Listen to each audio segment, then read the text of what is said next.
नमस्कार। आज की खबर बड़ी ही भयानक है, बड़ी ही भयावह है।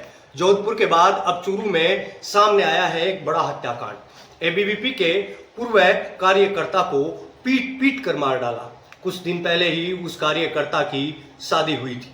दिल्ली की सरदार वॉलकर हत्याकांड की तरह जोधपुर में ब्यूटिशियन अनीता चौधरी की हुई हत्या के बाद अब राजस्थान के चूरू में मर्डर का बड़ा मामला सामने आया है। चूरू शहर में एबीवीपी के पूर्व कार्यकर्ता को बेरहमी से लाठियों से पीट पीट कर मार दिया गया। मृतक के शव को अस्पताल की मोर्चरी में रखवाया गया।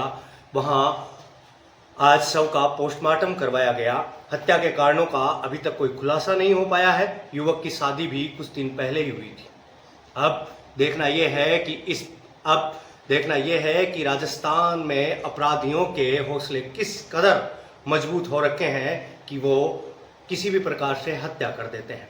जैसे आपने देखा होगा कि जोधपुर में एक हत्याकांड होता है, उसमें अनीता चौधरी नाम की एक महिला के कई टुकड़े करके 12 फीट गड्ढे में गाड़ दिया जाता है।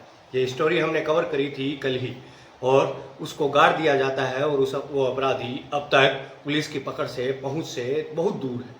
वैसे ही अब क्या चूरू में जो शेखावाटी का एक शांत इलाका है, जहां से तारानगर के विधायक राजेंद्र राठौड़ आते हैं, और तारानगर से पूर्व विधायक राजेंद्र राठौड़ जो चूरू के भी विधायक रहे हैं, वहीं चूरू के वर्तमान सांसद राहुल कसवा वो भी एक मजबूत नेता हैं। उनके क्षेत्र में इस प्रकार की हत्या हो जाना, इतनी बेरहमी से हत्या हो जाना कहाँ तक उचित है? क्या इसके ऊपर बड़ी कार्यवाही सरकार को करनी चाहिए? और इस बार अब यूं लग रहा है कि भारत में, राजस्थान में जंगल राज सा फैला जा रहा है। अपराधियों के हौसले बड़े ही मजबूत होते जा रहे हैं। पुलिस के अनुसार हत्या की एक खौफनाक वारदात चूरू शहर के डाबला रोड पर शुक्रवार देर रात को हुई। हत्या के शिकार हुए युवक का नाम नरेंद्र प्रजापत है, जिसकी उम्र 21 साल है। वह देर रात को अपने साथी अमजद के साथ बाइक पर घर जा रहा था। इस दौरान डाबला रोड पर एक थार गाड़ी में सवार 6 लोग आए। उनके हाथों में लाठियां थी। उन्होंने बाइक को रुकवाकर नरेंद्र प्रजापत पर लाठियों से ताबड़तोड़ हमला कर दिया। हमले में नरेंद्र गंभीर रूप से घायल हो गए। हमले के बाद हमलावर वहां से फरार हो गए। बाद में घायल नरेंद्र को अस्पताल ले जाया गया। वहां डॉक्टर्स ने उसे मृत घोषित कर दिया। घटना की सूचना पर चूरू कोतवाली और सदर थाना पुलिस अस्पताल पहुंची। पुलिस ने शव को अपने कब्जे में लेकर उसे अस्पताल की मोर्चरी में रखवाया है। परिजनों की तरफ से रिपोर्ट मिलने के बाद शव का पोस्टमार्टम करवाया जाएगा। बहरहाल पुलिस मामले के हर पहलू से छानबीन में जुटी है। आरोपियों की तलाश अब तक जारी है। नरेंद्र की अभी हाल फिलहाल में ही शादी हुई थी। घर पर उसकी पत्नी और छोटा भाई ही उसके साथ रहते हैं। उसके पिता का देहांत पहले ही हो चुका है। नरेंद्र प्रजापत एबीवीपी का कार्यकर्ता रह चुका है। वह फिलहाल खुद का कारोबार कर रहा था। पुलिस मृतक के 5 साथियों चंद्रभान, सारस्वत, अमजद, सत्येंद्र सिंह, विकास और अर्जुन सिंह से लगातार पूछताछ कर रही है।